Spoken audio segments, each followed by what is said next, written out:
یہ چکن والے اپنے کو چکنا بنا رہے ہیں کہ نہیں بنا رہے ہیں؟ جب اللہ تبارک و تعالیٰ کے کوڑے پڑیں گے تو چکناہٹ پہ اور زیادہ تکلیف ہوگی کہ نہیں تکلیف ہوگی؟ تو چکن بنانے والے سن لیں کہ نمبر ایک یہ ہے کہ وہ مسلمان ہو، اللہ کی عبادت کرتا ہو، اللہ کے سامنے جھکتا ہو، تب چکن کی دکان وہ قائم کرے یا مٹن کی دکان وہ قائم کرے، یا یہ جانور اور چوپایوں کو ذبح کر کے ان کے گوشت کو فروخت کرے اور کھائے۔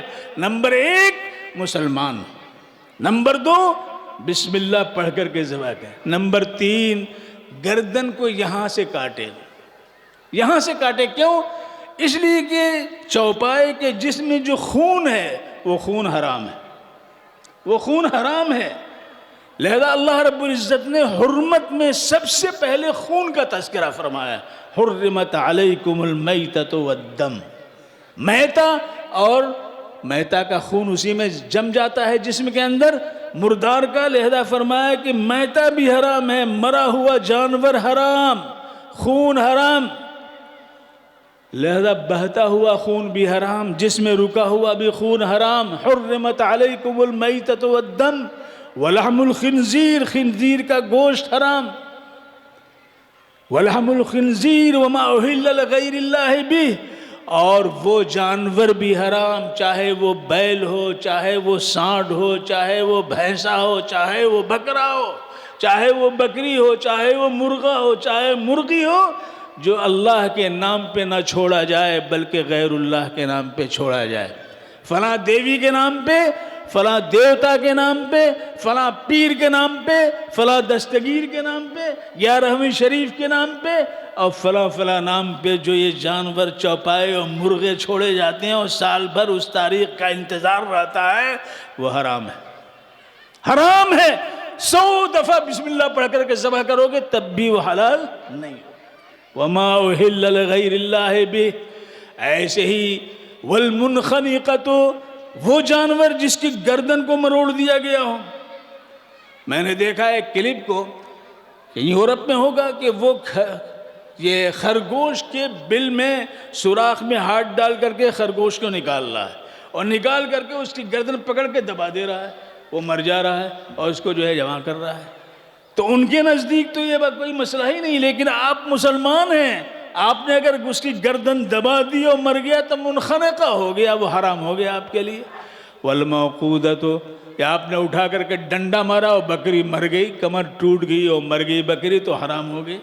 والمتردیہ، آپ کی بکری جو ہے چھت پہ آپ کے چڑھ گئی تھی اور آپ نے دیکھا رہے اوپر چڑھ گئی کہ گرنا ہے، آپ گئے اور زور سے آپ نے اپنا ڈنڈا پٹکا، وہ ڈر کے مارے نیچے کود گئی اور مر گئی، تو وہ بھی حرام ہو گئے۔ والمنخنقۃ والموقودۃ والمتردیۃ والنطیحۃ، لڑ گئے آپس میں، دو گائیں لڑ گئیں اور ایک مر گئی سینگ مارنے کی وجہ سے، تو وہ بھی حرام ہو گئے۔ والمتردیۃ والنطیحۃ وما اکل السبع، اور آپ کی مرغی کو بلی نے پکڑ لیا اور آپ نے دوڑایا، بلی لے کر کے بھاگی، لیکن جب تک اس کی گردن کٹ گئی، ہاتھ وہ مرغا یا مرغی آپ کے آئی تو وہ مری ہوئی آئی، تو آپ کے لیے کیا ہے؟ وہ حرام ہے۔ وما اکل السبع، البتہ یہ کہ ذرا سا سانس ہے، ابھی زندہ ہے، اور آپ نے کھٹ سے ذبح کر لیا، تب تو ٹھیک ہے، حلال ہے۔ الا ما ذکیتم، تو اللہ تبارک و تعالیٰ نے یہ ساری تفصیل بیان فرما دی، آسمان سے اتارا ہے، اللہ اس کی حرمت کو بیان کر رہا ہے، اللہ نے آپ کے تابع انہیں کر دیا ہے، لہذا اللہ کے فرمان کو سامنے رکھ کر کے اس کو کرنا چاہیے، صرف پیسے کو نہیں دیکھنا چاہیے۔ تو اللہ نے فرمایا وَأَنزَلَ لَكُم مِّنَ الْأَنْعَامِ ثَمَانِيَةَ أَزْوَاجٍ، آگے جو فرمایا اللہ رب العزت نے، غور کیجئے، يَخْلُقُكُمْ فِي بُطُونِ أُمَّهَاتِكُمْ، ماں کے پیٹوں میں تمہیں پیدا کیا ہے، اور کس میں پیدا کیا؟ 3 پردوں کے درمیان نیچے پہلا جسم، پیٹ کا یہ پردہ، اس کے اندر رحم کا جو پردہ ہے، بچے دانی کا پردہ ہے، اور اس کے اندر جھلی جس میں بچہ جو ہے وہ پرورش پاتا ہے۔ اللہ تبارک و تعالیٰ نے بتائیے، ہم آپ کوئی چیز بناتے ہیں تو سکون جب ہوتا ہے تبھی تو بنا پاتے ہیں۔ اگر کوئی آپ کو ہلا رہا ہو تو ایک تحریر نہیں آپ لکھ سکتے، دستخط نہیں کر سکتے ہیں۔ اللہ ہمیں بنایا، جب ہماری ماں کام کر رہی تھیں، دھان پیٹ رہی تھیں، جاتا چلا رہی تھیں، اوکھلی میں موسر مار رہی تھیں، توے پر بیٹھی ہوئی تھیں، چولہا جلا رہی تھیں، اور ہماری پرورش ہمارے ماں کے پیٹ میں ہو رہا ہے۔ یخلقکم ما فی بطون امہاتکم، اس میں اللہ تمہیں بنا رہا ہے، اور 3 طرح کی تاریکیوں کے اندر بنا رہا ہے، اور اللہ نے وہیں غذا کا بھی انتظام فرمایا۔ غذا بھی کیسے؟ خون کے ذریعے غذا، لیکن اللہ نے کتنا لحاظ ہمارے اوپر فرمایا کہ منہ سے خون نہیں دیا اللہ نے، بلکہ یہ نابھی جو ہے، ناف جس کو کہتے ہیں، اس سے پائپ لگا کر کے اللہ رب العزت نے ہم کو دیا۔ ہماری پرورش ہوتی رہی جنین کی شکل میں، بچے دانی کے اندر، اور یہاں تک کہ جب ہم 9 مہینے کے ہو گئے یا 7 مہینے کے ہو گئے یا 8 مہینے کے ہو گئے، تو اللہ تبارک و تعالیٰ نے ثم السبیل یسرہ، پھر اس نے نکلنے کا راستہ بھی آسان کر دیا۔ آج جو ہے ڈاکٹر تو قصاب بن گئے ہیں نا بھائی، ڈاکٹر قصائی بن گئے ہیں، ڈاکٹر رفیق نہیں رہے، طبیب نہیں رہے۔ ایک ڈاکٹر آئے جناب محمد الرسول اللہ صلی اللہ علیہ وسلم کی خدمت عالیہ میں، اور کہا حضور میں طبیب ہوں۔ اللہ کے رسول نے فرمایا لست بطبیب بل انت رفیق، تم طبیب نہ اپنے آپ کو کہو، بلکہ یہ کہو کہ میں محبت کرنے والا ہوں بیماروں سے، ان کی رفیق ہوں میں۔ اور آج کیا ہوتا ہے، اگر آپ اپنی اہلیہ کو یا اپنی بہو کو یا اپنی بیٹی کو لے کر کے گئے، پریگننسی اس کو ہے، تو ایسا انجیکشن دے دیں گے یہ نالائق کہ وہ کسی طرح سیدھا ہی نہ ہو، الٹا ہو جائے، اور جب الٹا ہو گئے تو کہیں گے صاحب بچہ پلٹ گیا ہے، بچہ پلٹ گیا ہے، اب کیا کیا جائے گا، جان کا خطرہ ہے، جلدی سے آپ آپریشن کروائیے ورنہ ہم کچھ نہیں جانتے ہیں۔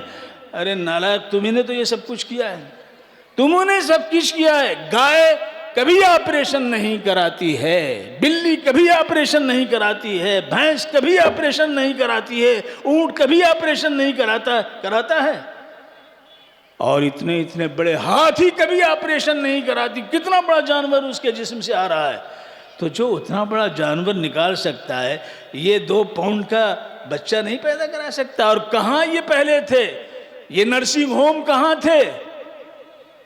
سارے بچے ہم سب گھروں میں پیدا ہوئے کہ نہیں ہوئے؟ ایک خاتون محلے کی آ گئی اور اس نے سہلایا اور بچہ پیدا ہو گیا، اور کھیری ڈانپ جو اس نے کاٹ دیا، چاہے وہ زنگ آلود کھرپی ہی سے کاٹ دیا ہو، اللہ نے اچھا کر دیا اس کو بھی۔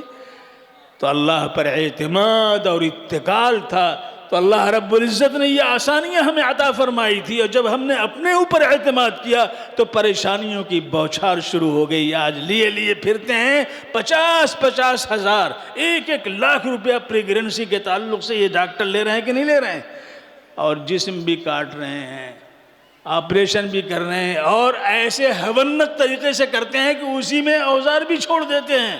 یہ بھی سب چیزیں آ رہی کہ نہیں آ رہی ہیں، بتانے کی ضرورت نہیں ہے، لیکن یہ سب ہو رہا ہے۔ اللہ کہتا ہے ثم السبیل یسرہ، دیکھو یہاں تو تم کو زندہ نکالا ہے، لیکن یہاں سے تم کو مردہ لے جائیں گے۔ ثم اماتہ فاقبرہ، تمہیں موت دیں گے، مردہ تم کو قبر میں لے جائیں گے۔ ایک پیٹ سے نکالا زندہ، دوسرے پیٹ میں لے جائیں گے مردہ۔ ثم اماتہ فاقبرہ ثم اذا شاء انشرہ، جس طرح یہاں اللہ نے چاہا 7 مہینے میں نکال دیا، 8 مہینے میں نکال دیا، 9 مہینے میں نکال دیا، ایسے ہی قبر سے بھی وہ جب چاہے گا نکالے گا۔ وہ صدیاں بھی گزر سکتی ہیں، اس کو نکالنا ہے، چھوڑے گا نہیں۔ جو ماں کی پیٹ سے تم کو نکالا ہے وہ قبر سے بھی نکال کر کے رہے گا۔ ثم اذا شاء انشرہ، لہذا اللہ تبارک و تعالیٰ کے فیصلے کو کوئی بدل نہیں سکتا ہے، کاٹ نہیں سکتا ہے۔ کلا لما یقضی ما امرہ، لہذا انسان دیکھے تو کیا کھا رہا ہے، کیا پی رہا ہے۔ فَلْيَنْظُرِ الْإِنسَانِ إِلَىٰ طَعَامِهِ أَنَّا صَبَبْنَا الْمَاءَ صَبًّا ثُمَّ شَقَقْنَا الْأَرْضَ شَقًّا۔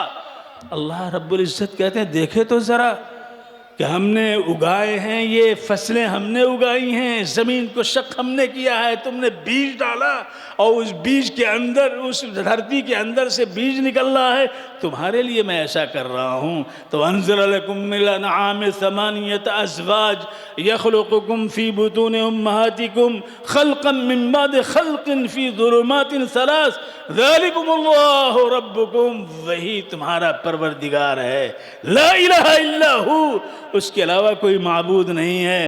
فَأَنَّا تُصْرَفُونَ، کہاں تمہیں پھیرا جا رہا ہے کہ یہ ہیں اور وہ ہیں اور رام ہیں اور رحیم ہیں، کرشن ہیں، فلاں ہیں، یہ چل رہا ہے کہ نہیں چل رہا ہے؟ ابھی 22 تاریخ کو کیا ہونے جا رہا ہے؟ 22 تاریخ کو کیا ہونے جا رہا ہے؟ ایک پتھر کی مورتی جس کو تراشنے والے مسلمان، جس کے سنگھاسن کو بنانے والے مسلمان، جس کے در و دیوار کو سجانے والے مسلمان، وہ سب راجستھانی آ کر کے بنا رہے ہیں، اور ہم ہی کو ملیش کہا جاتا ہے، ہم ہی کو ناپاک کہا جاتا ہے، ہم ہی سے تمہارے بھگوان جو ہے پوتر ہو رہے ہیں اور ہم ہی کو ناپاک کیا جا رہا ہے۔ یہ ایسی بات ہے جو سمجھانے کی نہیں، لیکن اللہ تبارک و تعالیٰ دکھاتے ہیں، اللہ تعالیٰ بتاتے ہیں، یخلقکم فی بطون امہاتکم خلقا من بعد خلق فی ظلمات ثلاث ذالکم اللہ ربکم لا الہ الا ہو فانا تصرفون، کہاں تم پھرائے جا رہے ہو؟ طرح طرح کی چیزیں لا کر کے، طرح طرح کے ڈیبیٹ کے ذریعے، سیمیناروں کے ذریعے، تعلیم کے ذریعے، اسکولوں کے اندر بچوں کو کیسے گمراہ کرنے کی کوششیں کی جا رہی ہیں۔ اللہ تعالیٰ کہتے ہیں کہ دیکھو نہ پھرو، ہم نے تم کو پیدا کیا ہے، میں تمہارا معبود ہوں، ایمان ہم پہ رکھو۔ اور ایمان کامل ہوتا ہے جب 6 چیزیں اس میں شامل ہو جاتی ہیں: اللہ پر ایمان، اللہ کے رسول پر ایمان، اللہ کی کتابوں پر ایمان، اللہ کے فرشتوں پر ایمان، اور تقدیر پر ایمان، اور پھر بعث بعد الموت پر ایمان۔ یہ 6 چیزیں جب ایمان کے ساتھ ملتی ہیں تو ایمان قابل قبول اللہ کی حضور میں ہوتا ہے۔ اللہ یہ چاہتا ہے کہ تم صاحب ایمان کرو، لہذا ناشکری نہ کرنا۔ ان تکفروا فإن اللہ غنی عنکم، اگر تم ناشکری کرو گے تو اللہ تم سے غنی ہے، اللہ کو کوئی ضرورت نہیں ہے۔ یا ایھا الناس انتم الفقراء الی اللہ واللہ هو الغنی الحمید، اے لوگو کان کھول کر کے سن لو، تم فقیر ہو، تم محتاج ہو اللہ کے، اللہ تمہارا محتاج نہیں ہے، اللہ تمہارا محتاج نہیں ہے۔ لہذا سارے کے سارے انسان، اللہ کے رسول نے فرمایا، حدیث قدسی ہے کہ دنیا کے سارے انسان ایک بددین فاسق فاجر انسان کے دل کی طرح سے ہو جائیں، سب فاسق و فاجر ہو جائیں تو اللہ کی ملکوتیت میں، عزت میں کوئی کمی آنے والی نہیں۔ وہ مان، لہذا وہ کہہ رہا ہے ان تکفروا فإن اللہ غنی عنکم ولا یرضی لعبادہ الکفر، بندوں سے وہ ناشکری کو، کفر کو پسند نہیں فرماتا ہے۔ وَإِن تَشْكُرُوا يَرْضَهُ لَكُمْ، اگر وہ شکر کرتے ہیں تو اللہ ان سے راضی ہو جاتا ہے۔ لہذا ہمیں شکر کے جذبات سے ہمیشہ لبریز رہنا چاہیے، اور اس ادارے کا بھی شکر ہمیں ادا کرتے رہنا چاہیے۔ اس ادارے نے ہر سال یہ انتظام فرمایا ہے تاکہ ہم اس کے ذریعے دین کے ہر پہلو پہ روشنی ہمارے علماء ڈالتے رہیں، اب سن کر کے اپنے سماج کو، معاشرے کو بناتے رہیں۔ اللہ ہم سب کو توفیق سے نوازے۔ وآخر دعوانا ان الحمدللہ رب العالمین۔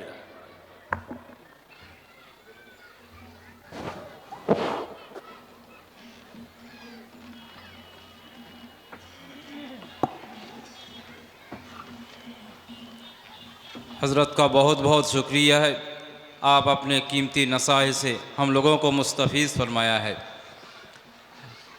আমরা হযরতের জ্ঞানগর্ভ কথা শুনলাম।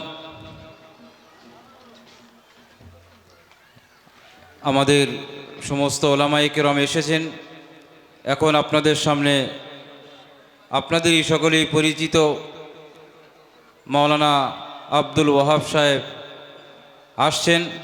উনি এসে গিয়েছেন কম বেশি কাছাকাছি। তার আগে আমি আপনাদের সকলের উদ্দেশ্যে বলবো যে শীতকালে আমরা হয়তো সেরকম ব্যবস্থা করতে পারিনি, যার কারণে আপনাদের কাছে আমরা ক্ষমা প্রার্থী। কিন্তু ভিতরে অনেক জায়গায় এখনও খালি আছে। যে সমস্ত ভাইয়েরা বাইরে দাঁড়িয়ে আছেন, মেহেরবানি করে যদি ভিতরে আসেন তাহলে অনেক মানুষের জায়গা হয়ে যায়। উপর থেকে হিম পড়ছে, আপনাদের ওই হিম মাথায় লাগলে ক্ষতি হতে পারে। তার থেকে এই সুন্দর প্যান্ডেল, এর মধ্যে আপনারা চলে আসুন। হযরত মাওলানা সাহেব আসছেন, তিনি আপনাদের সামনে বক্তব্য রাখবেন। এখন এই যে মাদ্রাসা আপনারা দেখছেন, মরহুম মাওলানা মশিহুর রহমান সাহেবের সাজানো বাগান। তিনি আমাদের থেকে বিদায় নিয়ে আল্লাহ পাকের কাছে চলে গিয়েছেন। তিনি নিজেকে এই মাদ্রাসার জন্য নিবেদিত প্রাণ ছিলেন। নিজের জীবনের শেষ মুহূর্ত পর্যন্ত এই যুগদিয়া হান্নানিয়া মাদ্রাসা তিনি নিজের জন্য আপন করে নিয়ে এলাকা তথা পশ্চিমবঙ্গ, ভারতবর্ষে এই যুগদিয়া হান্নানিয়ার ফোটা ফুল তিনি পাঠিয়েছেন। আজ তিনি আমাদের মধ্যে নেই। আল্লাহ সুবহানাহু ওয়া তাআলা তার কবরকে নূরে ভরে দিন। আমরা সকলেই বলি আল্লাহুম্মা আমিন। তারপরেই এই যুগদিয়া হান্নানিয়া মাদ্রাসার সুখ্যাতি ভারতবর্ষের বিভিন্ন যে কোনায় কোনায় পৌঁছে দিয়েছেন। এখানকার যে ইলমি খেদমত, জ্ঞান গর্ভ, হাদিস তফসিরের শেখার যে সার কথা ছাত্র ভাইদের অন্তঃকরণে দিয়ে ভারতবর্ষের বিভিন্ন জায়গায় তিনি যে পাঠিয়েছেন, তিনি ছিলেন মরহুম হযরত মাওলানা মশিহুর রহমান সাহেবের বড় জামাতা মরহুম মুফতি রবিউল হক সাহেব রহমতুল্লাহ আলাইহি। তার যে ইলমের অবদান, আমরা তাঁরই ছাত্র। আমরা শুনেছি তিনি যখন মাজাহির উলুম সাহারানপুর থেকে ফারেগ হন, তাঁর ইলমি সালাহিয়াত, ইলমি যোগ্যতা দেখে মাদ্রাসা মাজাহির উলুমের শিক্ষক হওয়ার জন্য আবেদন করা হয়েছিল। কিন্তু মাওলানা মশিহুর রহমান সাহেব উনি ওখানকার ইন্তেজামে বললেন যে রবিউলের আমারও দরকার আছে, তোমাদের এখানে অনেক আছে, আমাদের ওখানে তো অনেক নেই, তো একটা ফুল যখন ফুটেছে এ ফুলটাকে কিন্তু আমি ছাড়তে চাই না।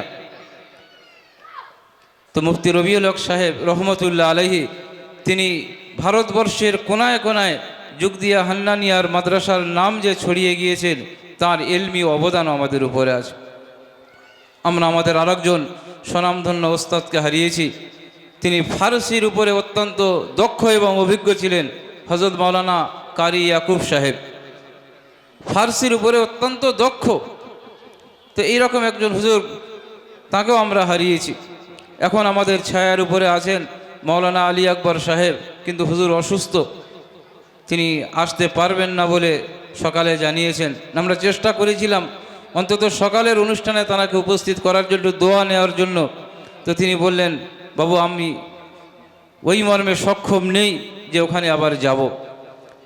আজ এই মাদ্রাসা আপনাদের সামনে যে একটা পরিবেশ তৈরি করেছেন, এটা আমাদের হজরতের অবদান, হজরতের জামাই বাবুর অবদান, অন্যান্য আসাতিজায়ে কেরাম তাদের অবদান, মাদ্রাসার কর্মী সকলেরই অবদান।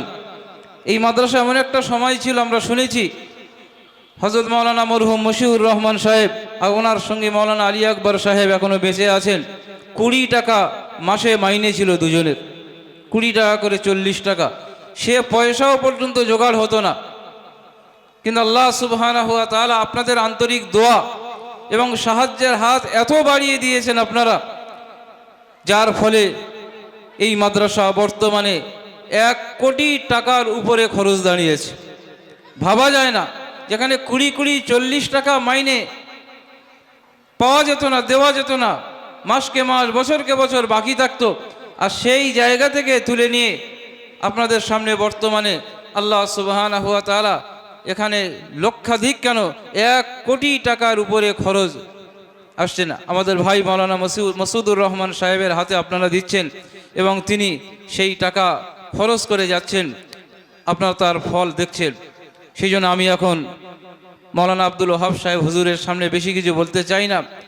আপনারা যে টাকা দিয়েছেন সেই টাকা কিভাবে খরচ হয়েছে, সেই খরচের একটা খতিয়ান চূড়ান্ত হিসাব আমাদের ভাই মাওলানা মাসুদুর রহমান সাহেব, বর্তমান মাদ্রাসার মুহতামিম সাহেব, উনি আপনাদেরকে পাঠ করে শোনাবেন।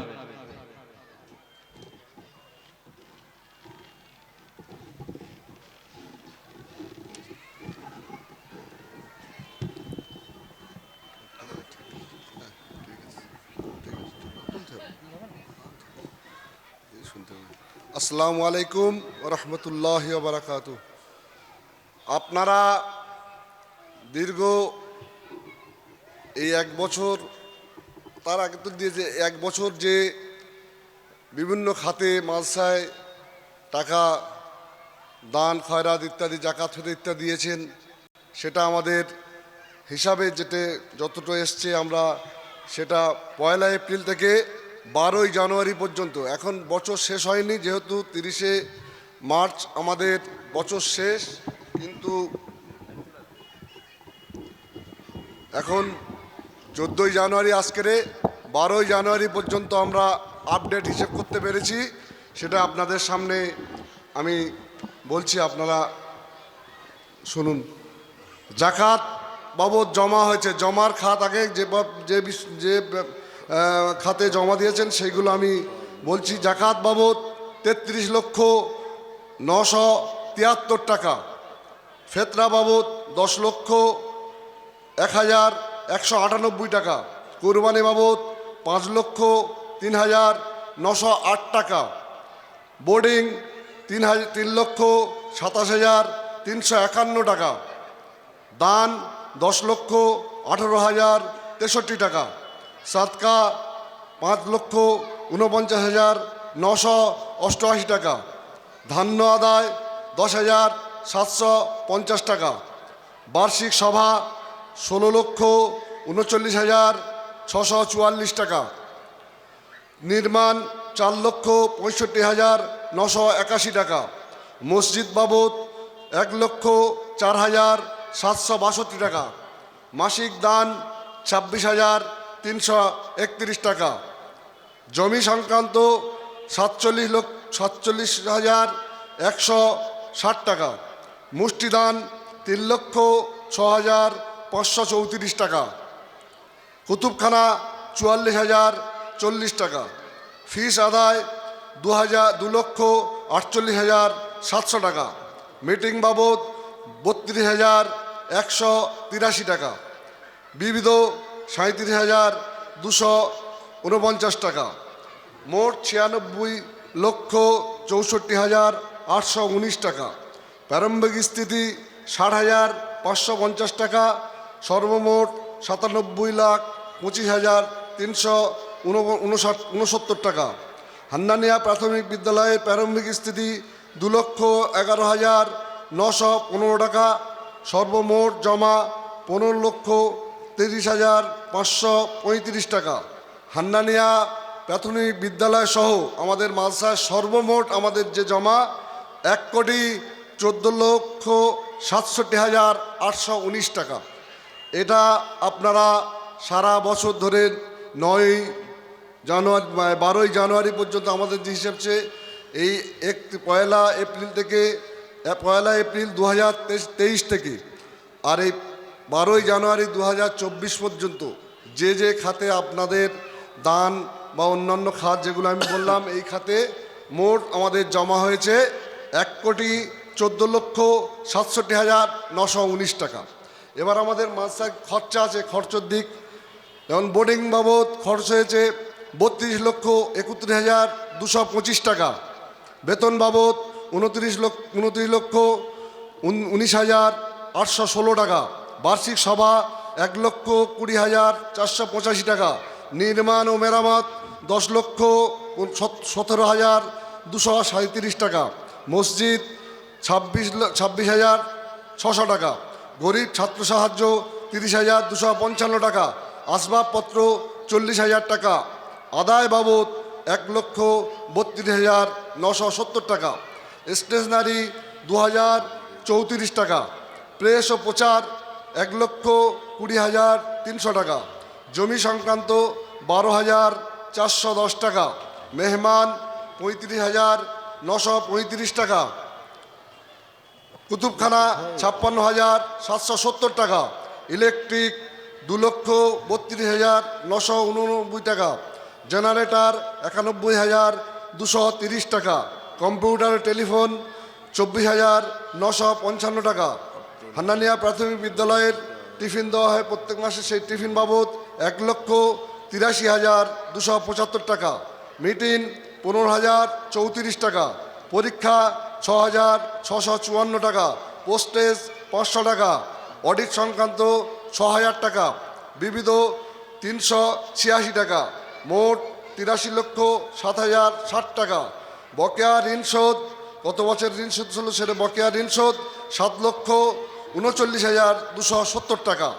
সর্বমোট 97,25,369 টাকা। হান্নানিয়া 69 টাকা। হ্যাঁ, সর্বমোট 97,25,369 টাকা। হান্নানিয়া প্রাথমিক বিদ্যালয় সহ খরচ 13,40,137 টাকা। হান্নানিয়া প্রাথমিক বিদ্যালয়ের সমাপনী স্থিতি 4,02,313 টাকা। হান্নানিয়া প্রাথমিক বিদ্যালয় সহ সর্বমোট খরচ 1,14,67,819 টাকা। এছাড়াও আমাদের বিভিন্ন জায়গা থেকে আমরা মাল নেওয়া হয়, তাদেরও বাকি থাকে। সেটা এবছর 12 তারিখ পর্যন্ত মাদ্রাসার যে ঋণের পরিমাণ, তাতে আমাদের 7,40,270 টাকা। এটা আমাদের বর্তমানের বিভিন্ন জায়গায় যেখান থেকে আমরা মাল নেওয়া নিই তাদের কাছে বাকি আছে, সেটা 7,40,270 টাকা।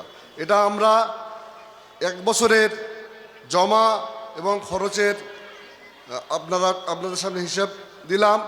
আপনারা বিভিন্নভাবে মাদ্রাসা সহযোগিতা করেন, আরও করবেন ইনশাল্লাহ আশা রাখি। তো মাদ্রাসা কেমনভাবে জমা হয়, খরচা তো নির্ধারিত, কিন্তু জমাটা অনির্দিষ্ট। খরচা এগুলো বেতন বোর্ডিং এগুলো তো হবেই, কিন্তু জমা আপনাদের দানের উপরে নির্ভর করে, আপনাদের দেওয়ার উপরে নির্ভর করে। আল্লাহ আপনাদের আরও দেওয়ার বেশি বেশি তৌফিক দান করুন, এই দোয়া করি ইনশাল্লাহ। আসসালামু আলাইকুম। ভাই, আমরা আমাদের দেওয়া টাকার জমা খরচের চূড়ান্ত হিসাব শুনলাম। এপ্রিল মাসের প্রথম থেকে নিয়ে মার্চ মাসের 31 তারিখ পর্যন্ত হলো সরকারি হিসাব। যেহেতু এখন 31শে মার্চ আসেনি, মাদ্রাসার সভা চলছে 14ই জানুয়ারি, তার আগের দিন পর্যন্ত আমাদের মোহতামিম সাহেব আপনাদের হিসাবকে বুঝিয়ে দিয়েছেন।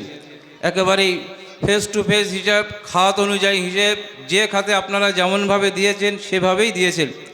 আর যেহেতু আর্থিক বছর শেষ হতে এখন বাকি আছে, ওটা শেষ হয়ে গেলে ফাইনাল এবং চূড়ান্ত হিসাব এসে যাবে।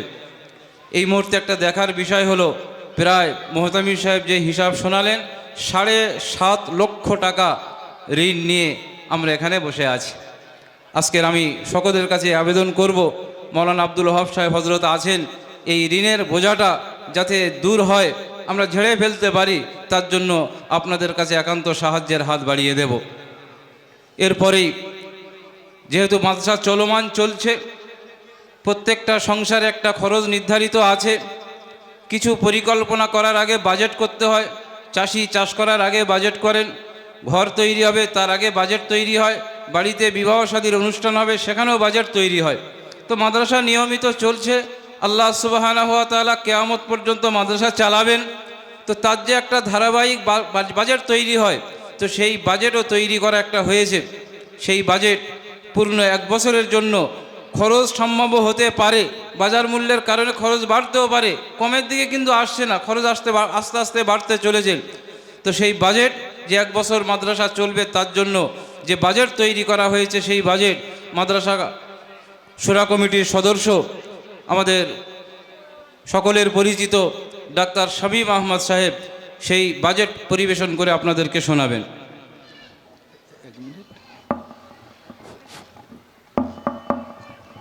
দিন ইসলাম জিন্দাবাদের চ্যানেলের কি বলে ইউটিউবার আব্দুল হালিম ভাই ঢোলা থেকে আগত, আপনি আমার সঙ্গে দেখা করুন।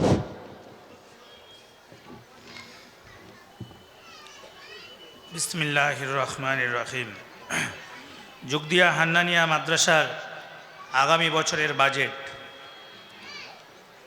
আনুমানিক আয় জাকাত বাবদ 41 লক্ষ টাকা, ফেদরা বাবদ 8,50,000 টাকা, কুরবানি বাবদ 6 লক্ষ টাকা, বোর্ডিং বাবদ 6 লক্ষ টাকা, দান বাবদ 14 লক্ষ টাকা, সদকা বাবদ 8 লক্ষ টাকা, ধান্য আদায় বাবদ 1,20,000 টাকা, বার্ষিক সভা থেকে আশা করছি 15 লক্ষ টাকা, নির্মাণ বাবদ 5,50,000 টাকা, মসজিদ থেকে 1 লক্ষ টাকা, মাসিক দান 15,000 টাকা, জমি সংক্রান্ত 1,50,000 টাকা, জমি চাষ থেকে 1,50,000 টাকা, মুষ্টি দান থেকে 3 লক্ষ টাকা, কুতুবখানা বাবদ 50,000 টাকা, ফিস আদায় বাবদ 4,50,000 টাকা, মিটিং বাবদ 30,000 টাকা, হান্নানিয়া প্রাথমিক বিদ্যালয় ছাত্রদের কাছ থেকে টিউশন ফিস, এই অ্যাডমিশন ফিস বাবদ 12 লক্ষ টাকা,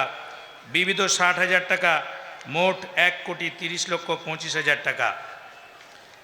প্রস্তাবিত ব্যয় আগামী 1 বছরের যে ব্যয় হতে পারে, বোর্ডিং বাবদ 40 লক্ষ টাকা, বেতন বাবদ 44 লক্ষ টাকা, বার্ষিক সভা বাবদ 1,50,000 টাকা, নির্মাণ ও মেরামত বাবদ 12 লক্ষ টাকা, মসজিদ বাবদ 1 লক্ষ টাকা, গরিব ছাত্র সাহায্য বাবদ 1 লক্ষ টাকা, আসবাবপত্র বাবদ 1 লক্ষ টাকা, আদায় বাবদ 2 লক্ষ টাকা, স্টেশনারি বাবদ 20,000 টাকা, প্রেস ও প্রচার 2 লক্ষ টাকা, জমি সংক্রান্ত 2 লক্ষ টাকা, জমি চাষে ব্যয় 1 লক্ষ টাকা, মেহমান বাবদ 50,000 টাকা, কুতুবখানা বাবদ 1,20,000 টাকা, ইলেকট্রিক 4 লক্ষ টাকা, জেনারেটর 1 লক্ষ টাকা, কম্পিউটার ও টেলিফোন 25,000 টাকা, এইচপিভি টিফিন বাবদ 2,70,000 টাকা, মিটিং বাবদ 15,000 টাকা, পরীক্ষা বাবদ 30,000 টাকা, পোস্টেজ 5,000, অডিট 10,000, হান্নানিয়া প্রাথমিক বিদ্যালয়ের খরচ 12 লক্ষ টাকা, বিবিধ 30,000 টাকা, মোট 1,30,25,000 টাকা। মাদ্রাসা এবং তার 3টি বিভাগ, হান্নানিয়া মাদ্রাসা, মক্তব এবং হান্নানিয়া প্রাথমিক বিদ্যালয়, এই 3টির পূর্ণাঙ্গ এবং সর্বাঙ্গীন আমাদের বাজেট পেশ করা হলো। যুগদিয়া এলাকাবাসীর কাছে আমাদের মাদ্রাসার তরফ থেকে আবেদন, এই টাকা আপনারাই মাদ্রাসাকে দান করেন, আপনাদের কাছ থেকে এই খরচ নির্বাহ হয়, সেটা আগামী বছর আবার আপনারা এই টাকা মাদ্রাসার হাতে তুলে দেবেন, এই আবেদন রাখছি। দ্বিতীয়ত গুরুত্বপূর্ণ কথা হলো, এই হজরত মৌলানা মশিউর রহমান সাহেব তাঁর জীবনের আখেরি সময়ে এসে একটা গুরুত্বপূর্ণ সিদ্ধান্ত নিয়েছিলেন। উনি দেখেছিলেন যে এত অঞ্চলের যত স্কুল রয়েছে, সেই স্কুলে যে সমস্ত বাচ্চারা পড়ছে বর্তমান কম্পিটিশনের যুগে, সেই বাচ্চারা আরবির ফরজ, ফারায়েজ, ওয়াজিবাত, সুন্নত এই সমস্ত শিক্ষা থেকে বঞ্চিত হচ্ছে, দ্বীনি ইলম থেকে বঞ্চিত হচ্ছে। তারা সমাজে কেউ ডাক্তার হচ্ছে, কেউ মাস্টার হচ্ছে, কিন্তু আল্লাহ এবং তার রসুলকে চেনেন না। এবং পক্ষান্তরে আরও একটা দেখেছিলেন, মাদ্রাসায় যে সমস্ত ছেলেরা ভর্তি হচ্ছে, তারাও প্রাইমারি যে শিক্ষা সেটা মাদ্রাসা থেকে খুবই অল্প বাংলা ইংরেজি শিক্ষা অর্জন করছে। এই জন্য উনি ওনার জীবনের শেষ লগ্নে এসে উনি হান্নানিয়া প্রাথমিক বিদ্যালয় প্রতিষ্ঠা করেছিলেন। প্রাথমিক পর্যায়ে ক্লাস 4 পর্যন্ত এখানে বাংলা, অঙ্ক, ইংরাজি আধুনিক মানে শিখবে, তার সঙ্গে উন্নতভাবে আরবি শিক্ষাও তারা অর্জন করবে। আমাদের ছেলেরা এখান থেকে পাশ করার পরে তারা চাইলে ক্লাস 4-এর পরে মাদ্রাসায় ভর্তি হতে পারে। মাদ্রাসায় ভর্তি হওয়ার পরে তাদেরকে দেখা যাচ্ছে বাংলা শিক্ষায় তারা উন্নত, কেজি স্কুলের মতোই শিক্ষা শিখে মাদ্রাসায় ভর্তি হয়েছে। এবং যখন তারা স্কুল কলেজে যাচ্ছে, দেখা যাচ্ছে তারা কোরআন শরীফ এবং দিনিয়াতের পরিপূর্ণ ইলম যেটুকু প্রয়োজন সেটুকু নিয়েই তারা এখান থেকে বাইরে বের হচ্ছে। সেই পদক্ষেপের ফলস্বরূপ মাঝে সারা ভারতবর্ষ তথা বিশ্বজুড়ে যে কোভিড-19 লকডাউনের যে পরিস্থিতি দেখা দিয়েছিল, আমরা একটু সংশয়ে ছিলাম এ প্রতিষ্ঠানের জন্য। কিন্তু এ বছরে দেখা যাচ্ছে যে আপনাদের বাচ্চারা, যাদের কাছে আমরা আবেদন করেছিলাম, এই প্রতিষ্ঠান বরং পুরো এলাকার পরিবেশকে দ্বীনি পরিবেশে আনার জন্য বাচ্চাদেরকে স্কুলে দিন। এখন বর্তমানে দেখা যাচ্ছে এ বছর প্রায় 500 ছেলে ইতিমধ্যে আমাদের স্কুলে ভর্তি হয়ে গেছে। স্কুলের যা বিল্ডিং, সেই বিল্ডিং এখনও অসম্পূর্ণ এবং সেখানে আরও বিল্ডিংয়ের প্রয়োজন। আমাদের শ্রদ্ধেয় হেডমাস্টার বারবার আমাদের শুরা কমিটির কাছে আবেদন করছে যে আমাদের স্কুলের পরিসর বাড়াতে হবে, স্কুলের সেখানে চারিদিকে যে অবস্থা সেখানে প্লাস্টার করতে হবে, সেখানে জানালা দরজা করতে হবে, এবং সেখানে আপনাদেরকে আরও একটা কথা বলে রাখি, হজরত মৌলানা সাহেবের সময় থেকেই আমাদের যে স্কুল, এই স্কুলকে আমরা কোনো ব্যবসায়িক প্রতিষ্ঠান হিসেবে গড়ে তুলিনি, বরং মাদ্রাসা থেকে এই যে এখানে আপনারা দেখলেন প্রায় 2,70,000 টাকার টিফিন মাদ্রাসা নিজে ওই স্কুলে বহন করে। স্কুলের যে ফিজ আদায় হয় তার থেকে আমরা কিন্তু ওই টিফিন বহন করি না খরচ। এই জন্য আপনারা যখনই মাদ্রাসার কোনো বাজেট, মাদ্রাসার কোনো হিসাব নিকাশ পাবেন, হান্নানিয়া প্রাথমিক বিদ্যালয়ের 2টো কলাম থাকে, একটা টিফিন বাবদ যেটা মাদ্রাসার নিজ স্বার্থে ওখানে দিয়ে দেন, মাদ্রাসার প্রতিদান ওখান থেকে নেন না, লভ্যাংশ তো কেউই নেয় না। দ্বিতীয় জিনিস, আরও একটা গুরুত্বপূর্ণ, মাদ্রাসার যত বিল্ডিং, মাদ্রাসার যত বেঞ্চ, মাদ্রাসার যত চেয়ার, এই সমস্ত টেবিল, সমস্ত কিছু মাদ্রাসা স্কুলের সমস্ত কিছু মাদ্রাসা কর্তৃপক্ষ বহন করে। সেই জন্য আমরা আপনাদের কাছে আবেদন করব, এই হান্নানিয়া প্রাথমিক বিদ্যালয় আপনারা আসরের নামাজের পরে দেখেছেন 128 জন ছেলে 90%-এর উপরে নাম্বার পেয়েছে। আমরা তাদের মূল্যায়ন করেছি। আমরা তাদের মূল্যায়ন করার পরে 130 জনকে আমরা বাধ্য হয়েছি 90%-এর উপরে নাম্বার দিতে, এবং এখানে আমরা জানি প্রাইজ দিতে জায়গাটা বড় হয়ে গেছে, কিন্তু হজরত মৌলানা সাহেব যেহেতু ওটা চালু করেছিলেন, এখানে তাদেরকে প্রাইজও আমরা দিতে বাধ্য হয়েছি। সেই জন্য আপনাদের কাছে আবেদন করব দুটো, একটা হান্নানিয়া প্রাথমিক বিদ্যালয়ের জায়গা আগামী দিনে আরও পরিসর বাড়বে। আপনাদের কাছে আবেদন, আপনারা সাহায্যের জন্য এগিয়ে আসুন। আপনাদের বাচ্চাদেরকে দিন, আপনাদের বাচ্চাদেরকে মাদ্রাসায় যেমন দেবেন, আপনাদের বাচ্চায় কোরআনের হাফেজ এবং ওলামা যেমন করবেন, ওখানেও যাদেরকে দিচ্ছেন ওখান থেকে তারাও দিনী শিক্ষা শিখতে পারবে। এই আবেদন করছি এবং এই আবেদন রাখছি। আশা করি আপনারা মাদ্রাসা কর্তৃপক্ষের এই আবেদনকে আপনারা গ্রহণ করবেন এবং এই অনুযায়ী আগামী বছর আপনাদের কাছে বাজেট এবং সন্তান দিয়ে আমাদেরকে সাহায্য করবেন ইনশাআল্লাহ।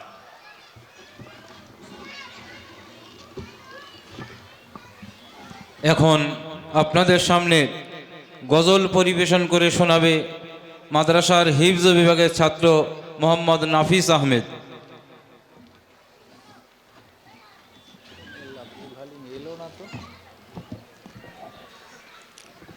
আসসালামু আলাইকুম ওয়া রাহমাতুল্লাহি ওয়া বারাকাতুহু।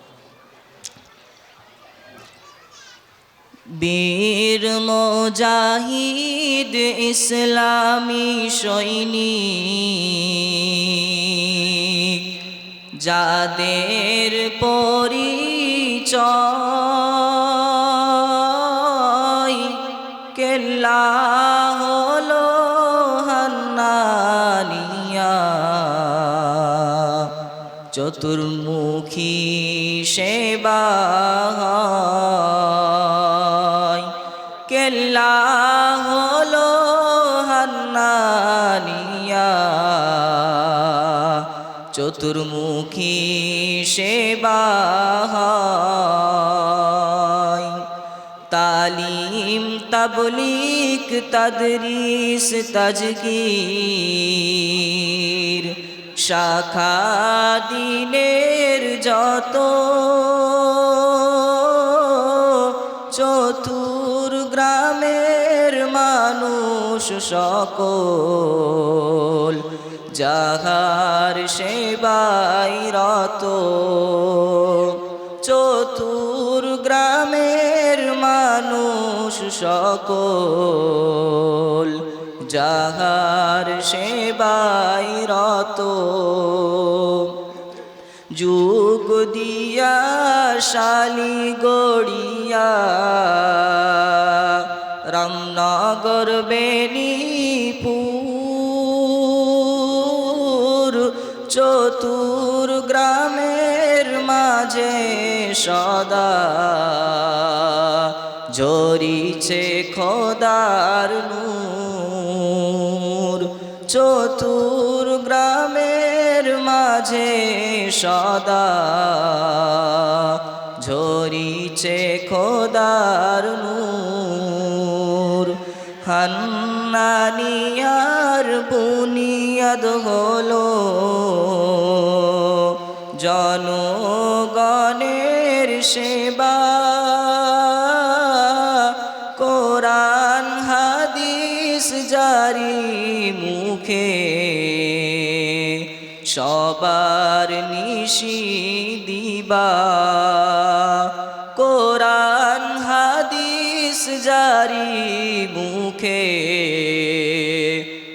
সবার নিশি দিবা করব পূরণ হান্নানিয়ার সকল প্রয়োজন সকল কাজে বরকত দিবে।